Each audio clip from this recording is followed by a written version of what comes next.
శాంతి. ఈరోజుటి మురళీ తారీఖు జూన్ 30, 2024. అవ్యక్త BapDada Murali revise date 30/3/2000. ఈరోజు బాప్దాద తెలియచేస్తున్నటువంటి విషయము, మనస్సును ఆరోగ్యంగా ఉంచుకునేందుకు మధ్య మధ్యలో 5 సెకండ్లైనా కేటాయించి మనసు యొక్క ఎక్సర్సైజ్ చేయండి. బాప్దాద తెలియచేస్తున్నారు. ఈరోజు బాప్దాద పిల్లలందరి 5 స్వరూపాలను చూస్తున్నారు. 5 స్వరూపాలేవో మీకు తెలుసా? తెలుసు కదా. పంచముఖి బ్రహ్మ యొక్క పూజ కూడా జరుగుతుంది. కనుక బాప్దాద పిల్లలందరి 5 స్వరూపాలు చూస్తున్నారు. మొదటిది అనాది జ్యోతిర్బిందు స్వరూపం. మీ స్వరూపం గుర్తుంది కదా, మర్చిపోవడం లేదు కదా. రెండవది ఆది దేవతా స్వరూపం. మీ దేవతా స్వరూపంలోకి చేరుకున్నారా? మూడవది మధ్యకాలంలోని పూజ్య స్వరూపం. అది కూడా గుర్తుందా? మీ అందరి పూజ జరుగుతుందా లేక భారతవాసులకే జరుగుతుందా? మీ పూజ జరుగుతుందా? కుమారులు వినిపించండి, మీ పూజ జరుగుతుందా? కనుక మూడవది పూజ్య స్వరూపం. నాలుగవది సంగమయుగి బ్రాహ్మణ స్వరూపం. మరియు చివరిది ఫరిస్తా స్వరూపం. బాప్దాద తెలియచేస్తున్నారు, నడుస్తూ తిరుగుతూ మనసుతో ఈ ఎక్సర్సైజ్ చేస్తూ ఉండండి. దీని కొరకు సమయమేమీ అవసరం లేదు. ఎప్పుడైనా సరే 5 సెకండ్లైతే తీయగలరు కదా. ఏ కార్యం చేస్తున్నా 5 సెకండ్లు ఈ మనసా ఎక్సర్సైజ్ చేయండి. అప్పుడు మనస్సు సదా ఆరోగ్యంగా సరిగ్గా ఉంటుంది. బాప్దాద అంటున్నారు, ప్రతి గంటలో ఈ 5 సెకండ్ల ఎక్సర్సైజ్ చేయండి.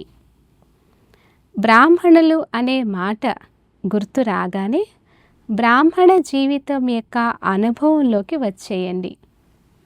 ఫరిస్తా అని అన్నప్పుడు ఫరిస్తాగా అయిపోండి.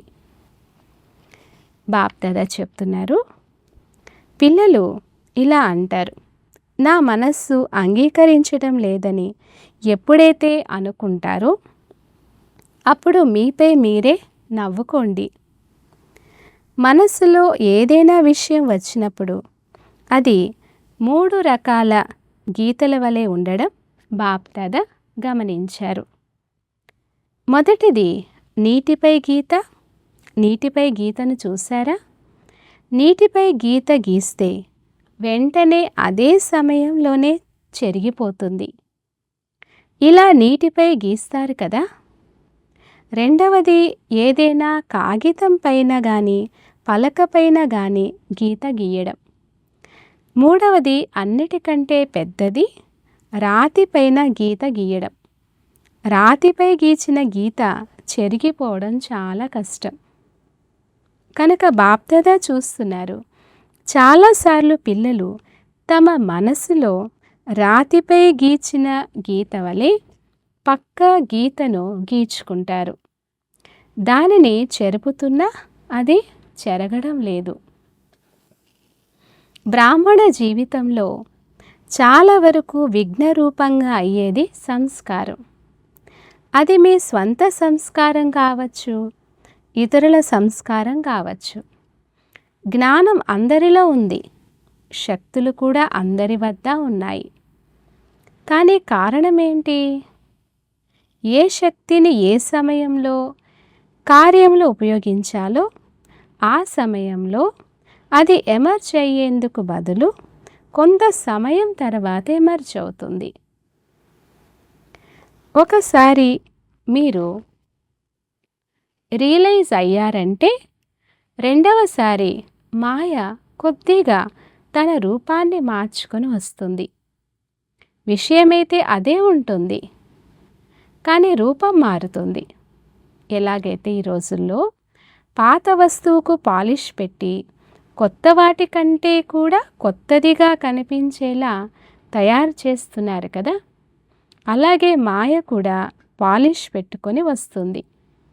కానీ ఆ విషయంలోని రహస్యమైతే అదే ఉంటుంది. దీని కొరకు ఏ శక్తి కావాలి? పరిశీలన శక్తి కావాలి. దీని కొరకు 2 విషయాలపై అటెన్షన్ ఉంచుకోండి అని బాప్దాదా ఇంతకు ముందు కూడా వినిపించారు. మొదటిది, సత్యమైన హృదయం ఉండాలి. లోపల ఏది ఉంచుకోకండి. ఆత్మల ముందు చెప్పాలంటే కొద్దిగా సంకోచం అవుతుంది. నన్ను ఏ దృష్టితో చూస్తారో ఏమో అని కొద్దిగా సిగ్గనిపిస్తుంది. కానీ సత్యమైన హృదయంతో, అనుభూతితో బాప్దాదా ముందు ఉంచండి. అంతేగాని నా నుండి ఈ తప్పు జరిగిందని నేను బాప్దాదాకు చెప్పేశాను, అవును నా నుండి ఈ తప్పు జరిగిపోయింది అని ఆర్డర్ వేసినట్లు చెప్పడం కాదు.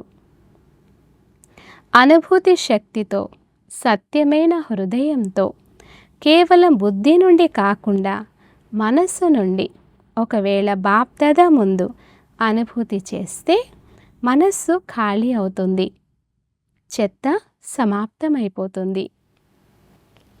రెండవది, సదా బుద్ధి యొక్క లైన్ స్పష్టంగా ఉండాలని చెప్పాము. లైన్లో అలజడి ఉండరాదు, కట్ అవ్వరాదు. బాప్దాదా కొన్ని సమయాలలో అదనపు శక్తిని ఇవ్వాలి, ఆశీర్వాదాలు ఇవ్వాలి, అదనపు సహయోగం ఇవ్వాలి అని అనుకుంటారు. ఒకవేళ లైన్లో అలజడి ఉంటే అది లభించదు. లైన్ స్పష్టంగా శుద్ధంగా లేకుంటే, కట్ అవుతూ ఉంటే తండ్రి నుంచి ఏ ప్రాప్తి అవ్వాలో అది ప్రాప్తి అవ్వదు. బాప్దాదా చెప్తున్నారు, ఈ 2 విషయాల్లోనే లోపం ఉంటుంది. ఒకటి, సత్యమైన స్వచ్ఛమైన హృదయం ఉండాలి, చతురతను చూపించకండి.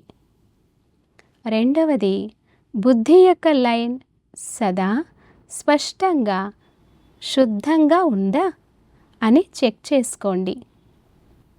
సర్వులకు స్నేహిగా, అన్ని విషయాలలో సంబంధాలలో సఫలురుగా, మనస్సులో విజయులుగా ఉండాలన్నా మరియు వాచాలో మధురత కావాలన్నా ఈజీ నేచర్ ఉండాలి.